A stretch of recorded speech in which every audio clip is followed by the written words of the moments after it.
Hey everyone, it's Michael. Every second week, maybe even more frequently than that, we're going to be talking about what we call nerd news. Nerd news is stuff that we find interesting, but, hopefully you find it interesting as well. It's junk that we find around the internet that is either serious or it could be just a little bit funny. And we want to talk about it. Today's episode was recorded on the 27th of November. We're calling this episode 3. Hope you enjoy. You're listening to the Nerds Out of Order podcast, Nerd News, with Michael Lobb and David Camus.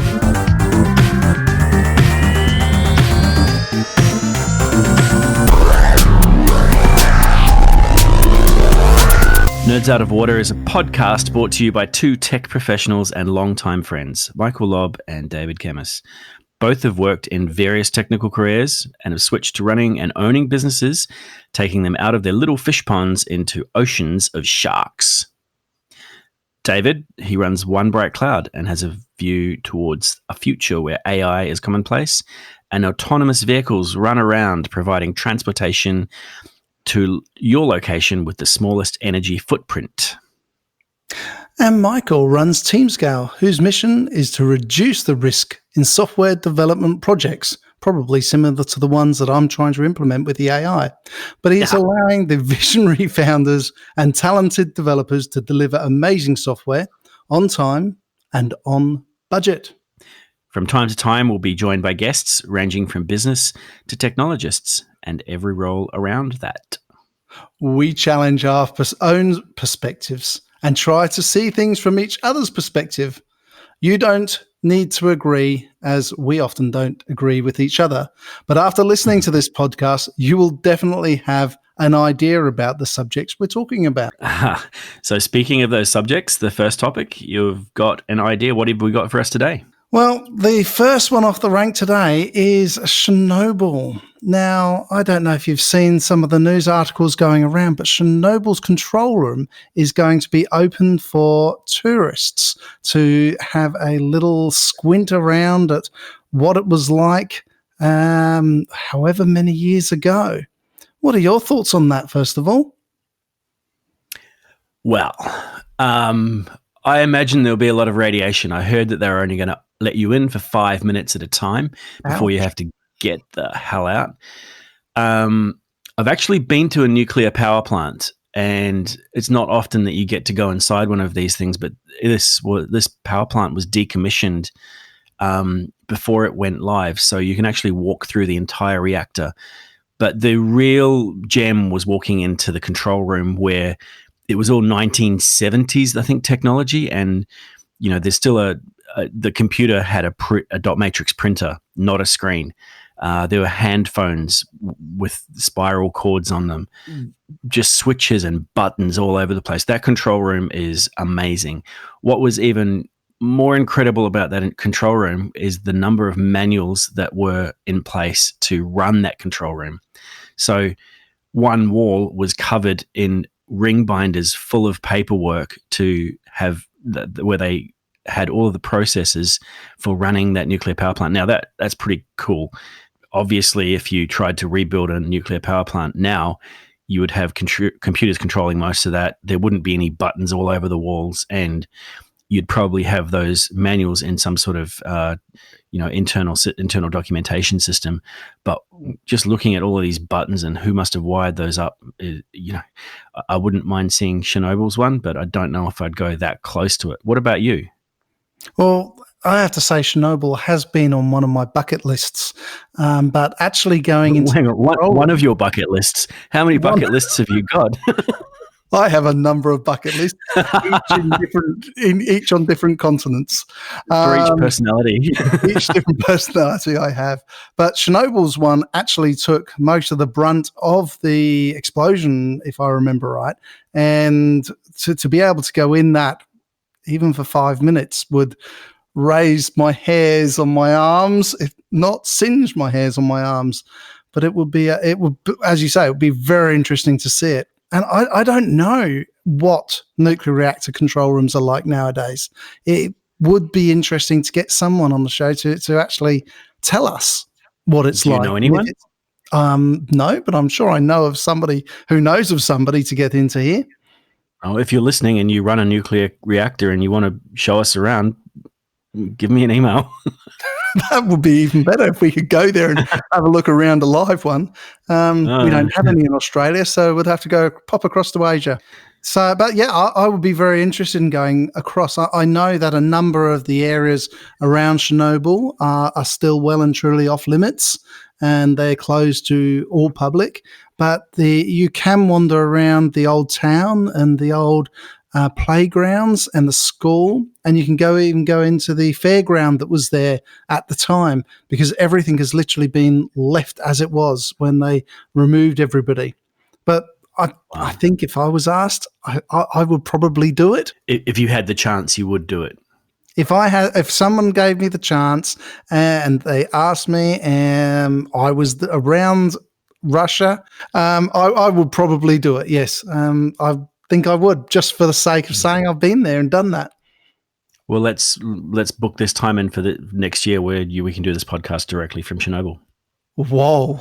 Doing the podcast from Chernobyl. I'll do it. I'm sure you'll get better internet than you do it where you live. I'd rather not stay there for half an hour and get the acute sickness that you can get from radiation. But anyway, you're not interested? I would. I'd like to play it safe occasionally, but I'd probably end up doing it just because maybe to do with drinking too much vodka one night and making a bet with someone and just doing it anyway. So I'd rather you didn't make a bet. And actually, I'll give you the vodka if we did a bet. You'd probably be the one giving me the vodka. I'll supply the Russian vodka. I've got another topic, and this is a really big one in the news right now, and maybe you can use this to get to Chernobyl. What do you think about the Cybertruck? Oh, no. Elon Musk's beautiful little four-wheel drive truck. That is a disaster waiting to happen. I don't know. I was looking at it the other day, $150 down payment, around about 50K Australian to purchase. That's the first model. The biggest model is about 60K US. Oh, and I think it's got two motors, one on each axle, and I think it does 0 to 60 in 3 seconds. Oh, I did hear they were trying to get a motor on each axle. It actually interests me. I look at it and I think, yuck. I don't know if the design of it is exactly what I would want to. The seats don't look particularly comfortable either. And for me, who's an avid four-wheel driver, and you know me, I'm always down the beach somewhere in my four-wheel drive. Trying to dig it out?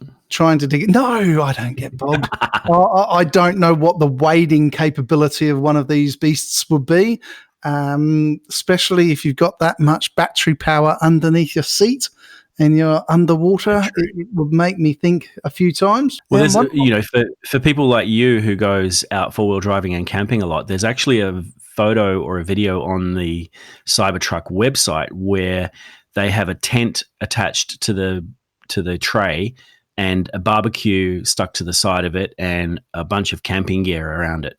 It looks like it could actually do the job in terms of, let's go camping, but I'm sure there's no charging stations on Bribey. Yep, that's a very good point. So then we have to think of the range. Now, I believe it was a tad under 500 kilometer range. So that's a decent range, but is that using all motors? Is that because, as we're probably well aware, that once you get down into the sand, you start chugging through the diesel or petrol, whichever you're using at the moment. Yeah. I think it's a great first step. I highly look forward to this. And me being someone who's into the AI and autonomous vehicles, I would really appreciate a drive in one to take it on to the drive. But I don't know if it's actually got me at the moment because of the design itself. But I suppose the design is there to stand out, and that's what Musk does. He wants things to stand out. I've only got one. I mean, I don't drive a truck. You know me. I've got a tiny car because I don't have to make up for my inadequacies. I believe your car fits in the back on the tray of my truck. Probably. The only problem I've got with this is the name. Why the hell call it a Cybertruck? Like, it's not doing any cybering, and it's a pickup truck, I guess. But Cybertruck? Well, maybe we can do cyber attacks with it. With that bulletproof windows, they've got these wonderful bulletproof windows. Except when you need them when you're out 4-wheel driving. I need those all the time while I'm 4-wheel driving. You have to try and get away from the police somehow. No, did I say that online? No, it's an incredibly tough looking beast. But would I have it? No, I don't think so. I don't think I'm quite with Musk on this one. I really like some of the vehicles that are coming up, but I don't know if this is one of mine. Do you think that it will meet the requirements of the people who are actually going to, or who it's designed for, i.e. tradies and people like that who have got, I guess, requirements to keep all their tools on the back, they're carting around trailers, they're carting around all their gear. You know, it's got a 240 or 110 volt power outlet, so it actually acts as a power source as well. It's got an air compressor in there, so you can actually do work from this thing. It actually becomes your workshop while you're traveling. But do you think that it's going to suit these people? I mean, I don't know many tradies who would drive around in that truck. I don't think it's a tradie truck. I think this truck is made for the elite who want to show it off, who want to drive it into the hotel to show people, this is my vehicle, I'm here and I'm making a statement. They get out of it in their Armani suit and they look good, they feel good, and I think that's what it's aimed for at the moment. I don't think it's aimed for the tradies, and I don't think it's aimed for the four-wheel drivers. What do you think it has to do to get back down to, or back up to meet the expectations of four-wheel drivers and tradies? For four-wheel drivers, I think it needs to really be able to prove itself. They're talking about a 6-ton towing rating. Well, to have a 6-ton towing rating, the weight of it would be humongous. I'd have to have a look at that, because over here, the maximum I think we have batteries though. Like, it'd be all batteries, so yeah, of course it's going to weigh a lot. Therefore, when it gets onto the beach, it's going to sink a lot. But for traders, let's look at traders. That tray. But is it a real tray? Is it a cargo bed that you can put your tools in, throw your paints in? Can you imagine throwing a tin of paint in this beautiful beast? Because I can't imagine it. Look, there's something online where you can actually purchase a tray for it now already. But they would have to do a fair bit of work for a tradie to take it on. It isn't. Maybe I'm wrong. I'd like to know about from the listeners. What do you think about the Cybertruck? Is it what you're looking for? And if so, what do you do? I've got to say one thing. I would have it parked in my drive, and I would pull the barbecue out. Of course you would. I'm going to pull that barbecue out, and I'm going to cook a decent barbecue on the back of it, and I'm going to have some prawns, and we'll have some fun. But you probably won't be able to drive it anywhere because, as you've probably got no charging stations where you live either. No, I don't have a charging station out here. You're right. Okay. Anyway, what's your next topic, David? I am going to move on to a topic that you actually enjoy, and that's photography. And I found a camera the other day that had a 150 megapixel camera. For the cost of one of these and for the size of the image, and I think it was called a Phase 1, if I remember, the full Phase 1 camera. That's it. What do you think about it? I think what you're talking about is the Phase 1 IQ4, I think, is the new one that they've just released. So Phase 1 is a set of medium format cameras that have a bunch of backs that you can choose, anything from 150 down to, I think, 40 megapixels. The beauty of these things is not in the not in the size or the number of pixels. It's in the depth of the pixels. So they actually, I think that they record up to 11 stops of light, which means that when you're doing manipulation of those photos or you're trying to edit them, imagine when you're working in film, you'd burn and you'd dodge all over the place, and the film actually reacts differently or different kinds of film reacts differently because you can actually see a lot more in analog film, whereas digital sensors have, especially in your consumer brands, probably only record about 3 stops of light. So it's really difficult to bring out shadows or bring down highlights. With the phase ones being medium format, the sensors have pixels that are bigger than your consumer brand cameras. So what you're getting is a much clearer and less interpolated image that you can use to shoot amazing photos with. You can see the difference if you want to see the difference. If you're shooting just Instagram photos, selfies, don't waste your money. If you're shooting for the Rolling Stone. So for my Instagram photos of when I'm taking selfies of me and my little autonomous pods, I'm not going to be using one of these? Unless you're Annie Leibovitz shooting for Vanity Fair, I would not recommend using one of these. Do you think Vanity Fair are going to be looking for me? Maybe, you never know. I used to have phase one with I think a 60 megapixel back, and the difference between that and my Nikon D4S was pretty dramatic. Not just in file size and the size of the photo, but what you could do with it after you were bringing it out of RAW. When you take a photo on a relatively high-end camera, it records it as a RAW file, which records the light that's hitting the sensor so that you can interpret that afterwards or develop that film afterwards, if you want to speak in analog terms. Yeah, so the fact that you can bring so much more out of these when you're developing those raw images is huge, because you can actually do a lot more with them. I always go by the ethos that the best camera is the one that you've got with you, and if you see a beautiful sunrise, you're not going to capture that any differently, within reason, on a 150 megapixel back on a medium format camera than you are on your iPhone, if you're not doing that as a professional and with the skills of being able to use that camera. Let me ask you a question. You keep calling it a medium format camera. Is there a high format camera even better than this? So you've got 35 millimeter. You see, you're talking to someone who remembers a lot of 24 and 36 and even 12 shot 35 millimeter films. So you take your professional or your prosumer brand name camera, like a Nikon or a Sony or a Canon.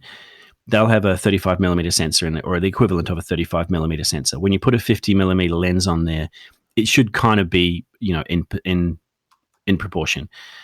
You've got the next down from that, which is, or I wouldn't say down because some of them are actually really good. So, I mean, you'd consider 4 inches by 5 inches to be large format.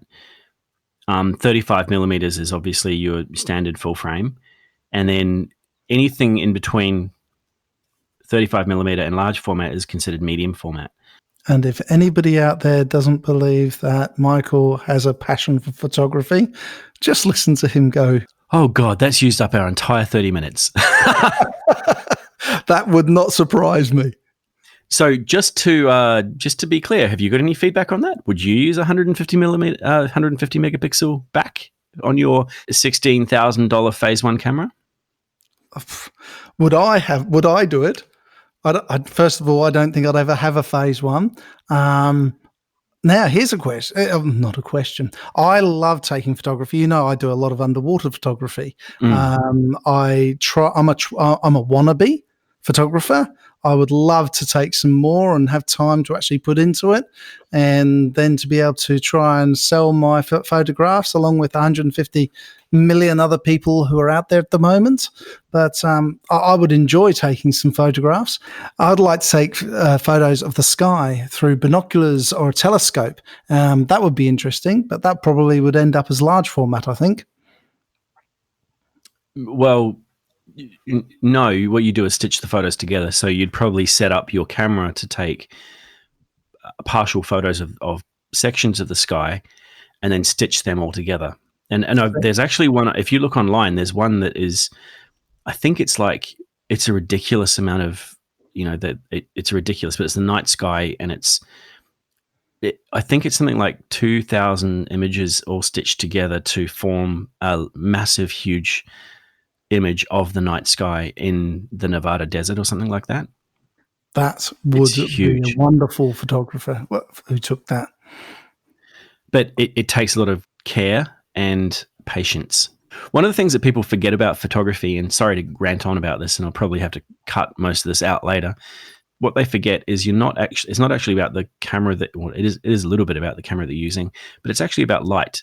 Photography is about capturing light. You can capture light on any form of material that actually turns light into an image. But when you're talking modern photography, you're actually capturing that light on a digital sensor. So the better that digital sensor, the better you're going to be able to capture that light.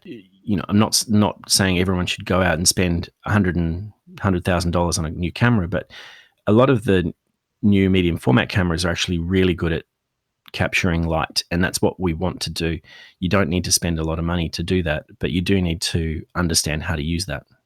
Well, as we're talking about wonderful photography, especially night photography, one of my good colleagues, Nolan White, without plugging him, that's nolanbynature.com, he takes a lot of incredible photography and of the night sky and of nature, and nolanbynature.com have got them all up there if you wanted to have a look.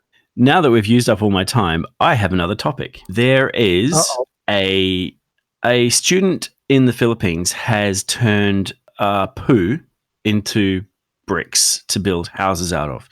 Now, I've also read about another startup in Africa that installs portable toilets into people's homes for free because there's no sanitation there, in order to collect that and turn it into combustible bricks for cooking. Would you build a house made out of shit bricks? Would you have a barbecue with shit bricks? It's a really tough thing to swallow. Don't get. Oh, jeez. Let's not go that far. Okay, first of all, let's go back to the poo brick house. What's brick made out of? Clay. What's clay made out of? It's a mixture of dirt and everything else as it gets compressed. Bricks are just something that is solid, that is enough to get into a mold that's dried and has to be solid enough to be able to take the strength of the construction that's going on it. So if it's made out of poo, and I don't even know if I'm saying this, why I would be saying this, and my belief is it's not human poo, it's actually even dog poo that's making those. It's from the bricks are from stray dogs. I've got 2 dogs, and I could probably have built an entire castle by now. And that's why I don't have dogs. But they take the dog poo and they mix it with cement. They put it in the molds and they become biobricks. So you've got how biobrick is it? Well, it's still got cement. See, we should just call them cyber bricks. Cyber bricks. And you could use your cyber ute to take them. But yeah, okay.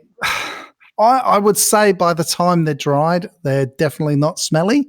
I think you would be able to use those with definitely to build a house, and where you haven't got the capability of large amounts of clay or other brick-like materials, I think you could do it.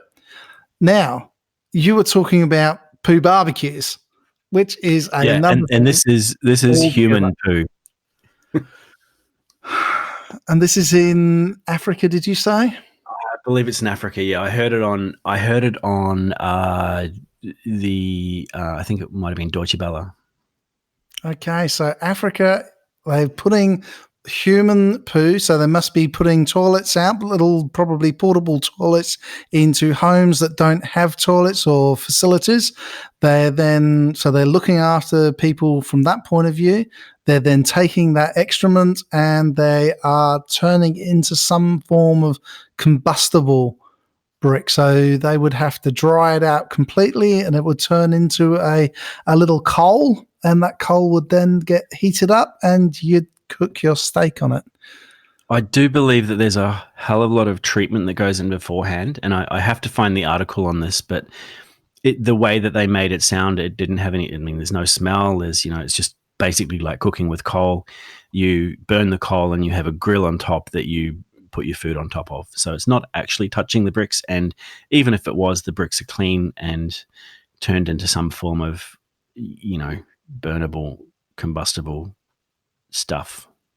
So I'd have to think to myself, would I prefer my poo being turned into a power generator, or whether I would want to cook on it? I would go down the line of a power generator for myself. I don't know if I'm ready to cook on poo yet. But if you have a poo barbecue... Well, if I have a poo barbecue on the back of my Cybertruck using my cyber bricks... I'm not with you. I'm sorry, you're not selling me yet. But hey, I also don't live in areas of the world that don't have adequate sanitation, and I live in a part of the world where I don't have to, where I can afford to pay for energy to operate my stovetop and oven, whether that's in gas or power, and I don't have the same problems that exist in these small towns in Africa. So this may be, I'd fully agree with the putting out of the toilets so that you've got some livable capabilities, and using the excrement for good is good, whichever way you look at it. Okay, just for that, Michael, it's my turn to throw something at you you're not expecting. Go. Google. We love Google. It's our friend. From what I'm hearing in the press now, they are in trouble with their employees again. They have taken a fairly strong line over, what they're calling alleged data security issues. Now, I agree with securing our data issues, but what that seems to have led is a whole load of underlying things are being raised around sexual harassment, climate change issues, and their pressure for different types of contracts, especially military contracts. Where is your head with that one? I probably have a different opinion to all of the other hippies out there, and I've got to admit that sometimes I might be a bit of a utopian. I think that a company has the right, and in most cases the responsibility, to remove people that don't contribute to their ideas and goals. I don't condone what Google does in some cases, but I do agree that it's within their rights to fire employees who are not following their standards. Companies are in business to make money, and Google is making a shitload of money. So, yeah, they could probably afford to pull back on that a little bit and take some moral stances to say, yeah, you know what, we disagree with that. But these military contracts that they're taking on are huge, and people may disagree with what the military are doing, especially in the US, and I don't want to comment on politics there. Put it this way, when the zombie apocalypse happens, we expect the military to have weapons that will be able to defeat those zombies. Are we saying we don't want to fund that? I mean, the zombies are going to attack any minute, and military is saying, well, we need some zombie fighting weapons. Google are probably the people who are going to be helping the military design those zombie fighting weapons. Now, it may sound far-fetched, but Google are the people who invest in R&D. We learned from the companies. It's not just Google, obviously Microsoft and some of the a lot of the other large companies do it. But they invest in R&D.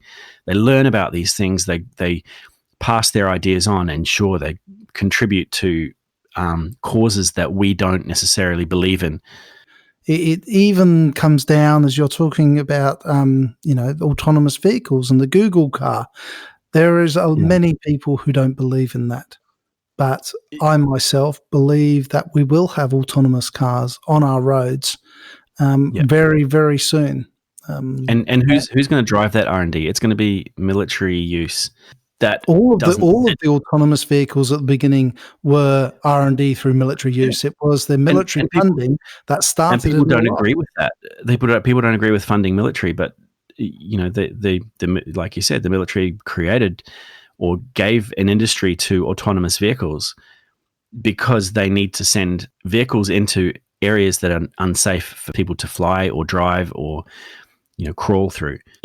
Companies aren't a democracy in most cases. There are some exceptions, like Valve, for example, but they're not a democracy. People don't vote and say, we'd like this project, we don't like that project.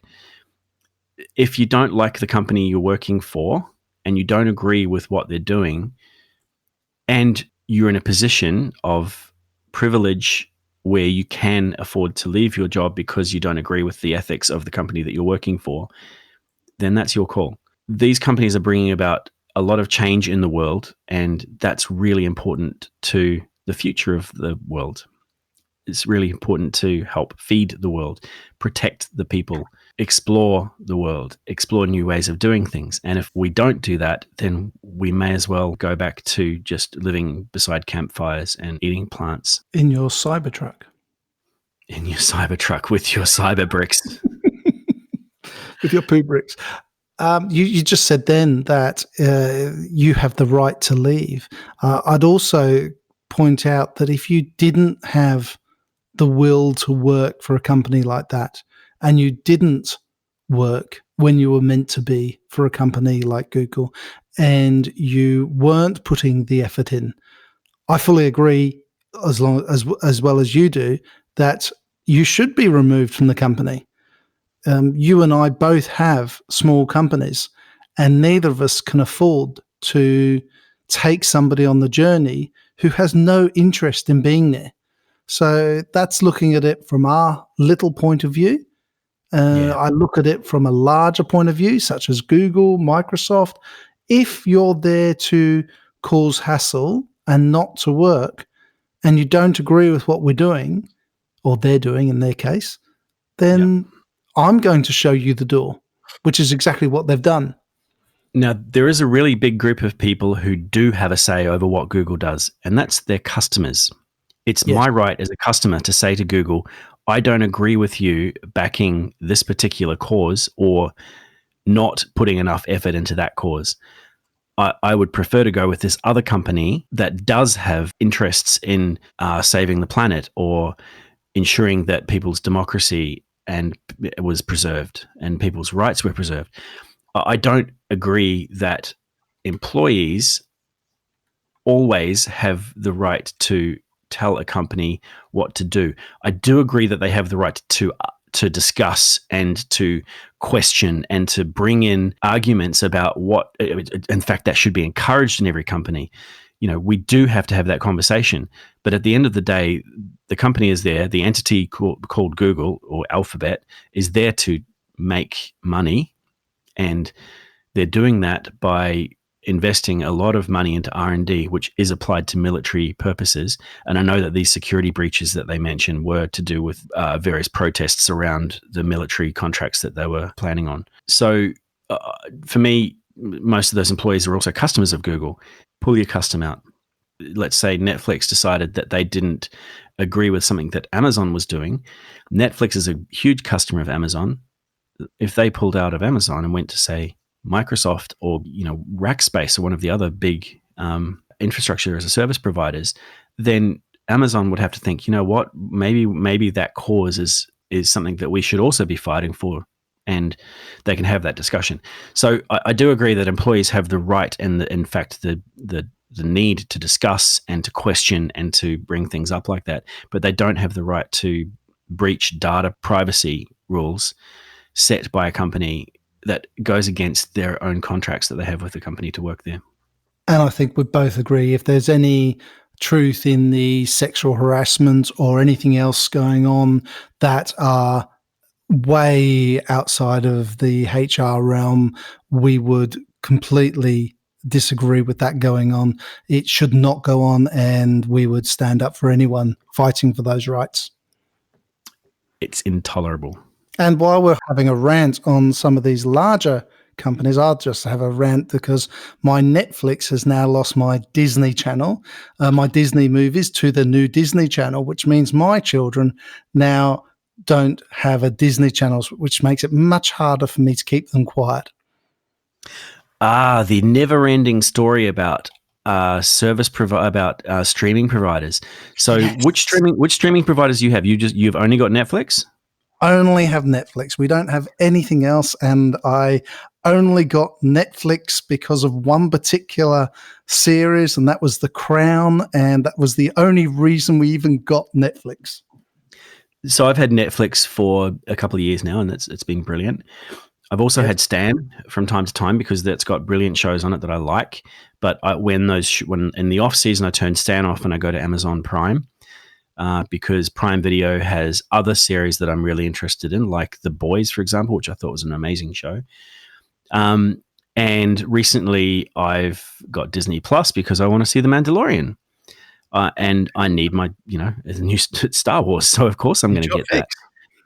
So I have to drop Prime. And, I mean, I don't have to. I can keep all five of them. Do I have another one? If you can afford all five, you can keep all five. Yeah. But, from time to time they get boring. So Amazon Prime here is not great. It's pretty limited, but there are some really good shows on there. Man in the High Castle is a great show. And The Boys, like I mentioned before. Then Stan has some other really good shows on there, like Better Call Saul was on Stan, I think. And Stan also used to have all the Disney movies and the Marvel movies. Now that Disney Plus is taken, or I actually don't know because I don't have Stan at the moment, but now that Disney Plus is on, we've got all the Disney channels. And then we've still got Netflix because Netflix is just the standard that we have to watch movies. I watched a really sickeningly sweet Christmas movie the other night about a knight from the 1300s that gets transported through time by an old crone to meet a girl who he falls in love with in 2019, and then he has to go back to 1300s and see his brother's coronation. And it was a wonderful movie because everything ended happily in the end, but it occupied me for quite a while, and that's why I've got Netflix, so I can sit there and just veg out and not have to worry about thinking. The others are because I want to watch a particular TV show. Wow. So what have you got? You've only got Netflix. That's just Netflix. That's crazy. How do you survive? How do we survive?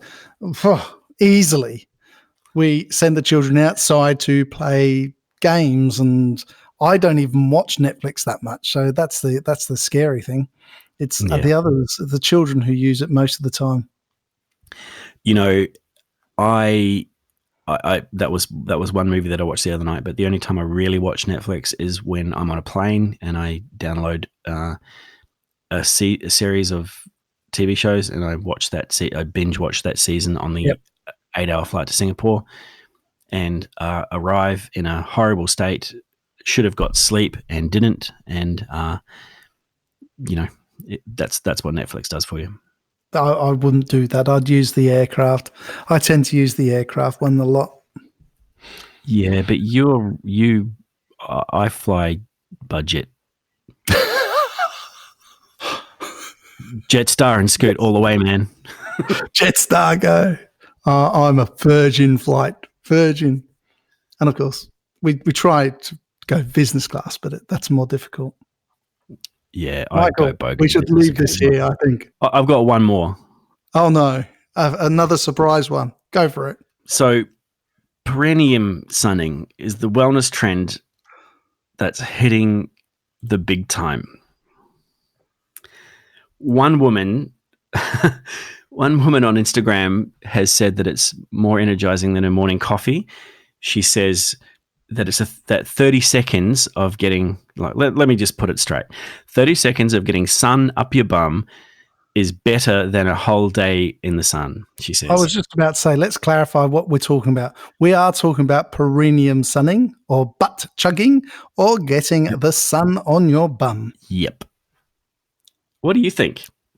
Are you asking me if I'm a little nudist at heart? Have you been doing this in the back of your Cybertruck? Do I believe that butt chugging or perineum sunning will give me my vitamins that I need? Maybe.